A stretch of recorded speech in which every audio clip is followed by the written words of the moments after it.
The advent of blockchain technology will have a significant impact on SMSFs and their advisors and accountants. Shelley Banton from SuperAuditors joins me today to discuss how it will transform the way SMSF audits are processed. Welcome, Shelley. Thank you, Christina. Could you explain firstly what is blockchain technology? Sure. Blockchain technology is where two verified transactions are added to a distributed ledger, and that ledger sits on a series of networks, computers, if you like, and when a verified transaction gets added to that blockchain, every computer gets updated with that particular transaction. So everybody's probably most familiar with blockchain in relation to bitcoins, and that's the technology that was developed to have that Bitcoin market trading. And I guess the benefits of blockchain technology is that it's a unique technology whereby it means that once the transaction has been verified, it's through trusted parties, the transaction can't be undone, it can't be double spent, and it can't be messed up. So it sits in the blockchain and it's there forever. Moving forward, I think that we're looking at how blockchain, or a lot of industries and also the regulators are looking at how blockchain can be applied to everyday transactions, and certainly we're going to see that filter through to SMSFs, and that's where the revolution's going to come. And so how would it apply to financial services and the SMSF industry? And is it possible for trustees to use it yet? Not at the moment. Certainly the Australian Stock Exchange and the banks are starting to heavily invest in researching and developing that technology. So until that gets underway and certainly put out to market, there's nothing really that trustees can do to get on board the blockchain train earlier, if you like. But certainly it is coming, and then when it does come, it'll just be a matter of adapting around that new technology. So you're not going to see anything too differently, I should imagine. You're going to obviously have a different interface, and what that's going to do is it's going to make the transactions a lot simpler, and it's going to increase your client satisfaction because they're going to be cheaper, they're going to be quicker, they're going to be more transparent, and they're going to be more accessible. Okay, and how will blockchain transform the audit functions for SMSF? Well, that's an interesting question, because certainly depending on how you're auditing a fund will determine how much you get involved with the blockchain.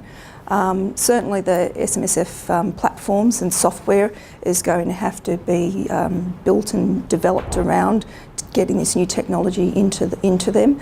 So auditors will understand that the transactions coming through have already been verified, but they may not necessarily know who the other person on the other side of the transaction is. So from that point of view, they're going to have to dig a little bit deeper and make sure that, for example, in a bank transaction, you're going to have to make sure that it's not a related party transaction for whatever reason, or that it's a contribution that can't be accepted, or a borrowing from a member into the fund, or vice versa. So it's about making sure from a compliance point of view who the other party on the transaction is, rather than looking at, is the transaction true or not, because it's already been verified. Okay. And during an industry event back in March, you predicted that blockchain would start being used in our industry in 5 years' time. Since then, we've spoken about the arrival of blockchain being pushed forward due to some recent developments. The ASX is developing its blockchain trading platform, and also the CSIRO's Data 61 unit and Treasury have said it would undertake a detailed review to fully examine the implications of blockchain. Why do you think your original 5-year window is now down to 2 years? Because the development's happening so quickly, and the ASX has come out with the announcement and have said we're looking at rolling this out, testing it, and if it works, we're going to replace CHESS within 2 years. And they're spending a lot of capital on this particular project. So it seems to be taken off not only nationally but certainly internationally as well.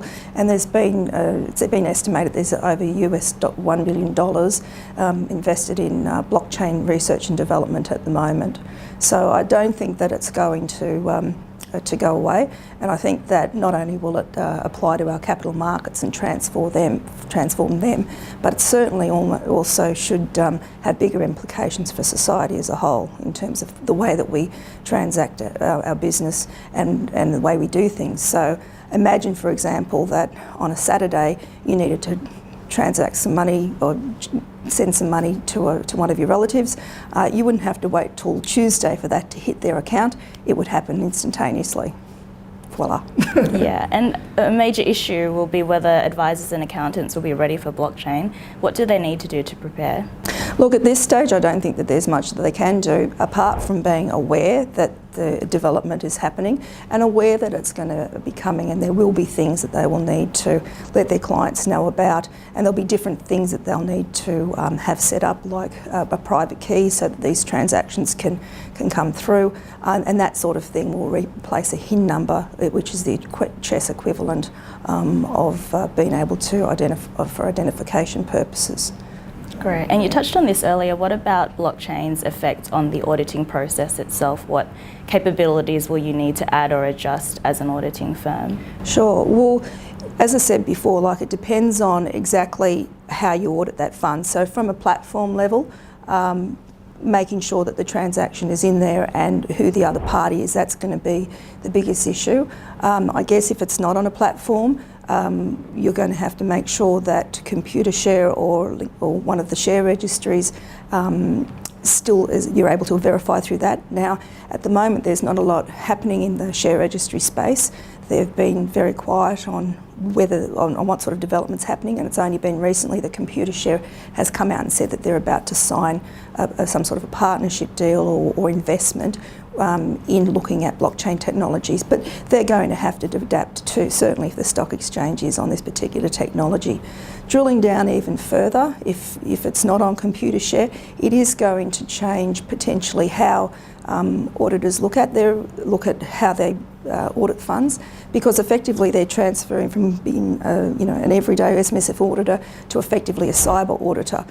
So, being able to have a look at what the key is, the private key for that particular member is, get into some sort of permission ledger that's in a regulated market that they can then go in and identify and make sure that that transaction has gone through correctly. Okay, and so overall, is blockchain technology a positive development for the SMSF industry? I think it's positive development for the industry overall. I mean, there's been so much change in the last few years alone just on how we pay for our goods and services, like Google Wallet, Android Pay, and just recently we've seen Apple Pay team up with ANZ. So those sorts of things are only going to make that instant transfer of currency from one party to another keep on moving. And from an SMSF point of view, being able to see how those transactions occur in real time, much cheaply and more transparently, is going to be very interesting and certainly very exciting to be involved with. Great, excellent. Well, thank you so much for joining us today, Shelley. Thanks, Christina.